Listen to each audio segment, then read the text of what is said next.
நான் ஒன்றே ஒன்று சொல்கிறதுங்க, சுகர் கூட வந்துடுத்துன்னு வச்சுங்களேன், சுகர் வந்தால் கவலைப்படாதீங்க, அது ஒரு பற்றாக்குறை தான்.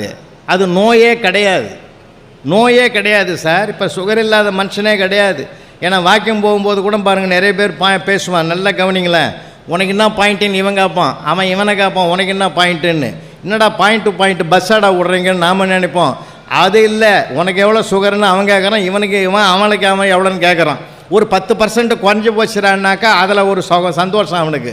10% அவனுக்கு கூட்டிகிட்டுதுன்னா இவனுக்கு சந்தோஷமாக இருக்கும்.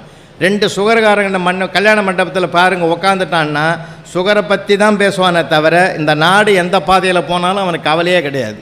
அந்த மாதிரி பேசுவாங்க. இன்னும் சொல்ல போனால் 2 சுகர், அதாவது ஒரு சுகர்காரன் இன்னொரு சுகர்காரன்ட்டு பேசாமல் இருந்தாலே சுகர் ஏறவே ஏறாது. நிஜமாங்க, அனுபவ ரீதியில் சொல்கிறேன். நிறைய பேர் என்னை ஏற்றி விட்டு போடுவான். ஏன்னா வித்தியாசமான உலகம், வேடிக்கையான உலகம். கொரோனாவில் பார்த்தோமில்ல, கொரோனாவில் எவ்வளோ இருந்தது. நம்மெல்லாம் நிறைய பேருக்கு நான் ஃபோன் பண்ணேன் சார், நிறைய பேர் அழுதான் சார் ஃபோன்லேயே. யாருமே எங்களை விசாரிக்கலை, நீ விசாரிக்கிறியா, ரொம்ப சந்தோஷம்னா. என்ன ஒருத்தன் விசாரிச்சான் தெரியுமா, இருக்கிறியான்னு கேட்டான் சார். சில சமயத்தில் சில வார்த்தைகள் என்பது பலம், வார்த்தைகள் என்பதே பலவீனம்.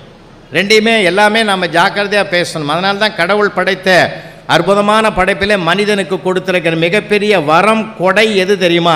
சிரித்து மகிழ்வது தான் சார் மிகப்பெரிய கொடை. வேறு எந்த ஜீவனுக்கும் அது கிடையாது சார்.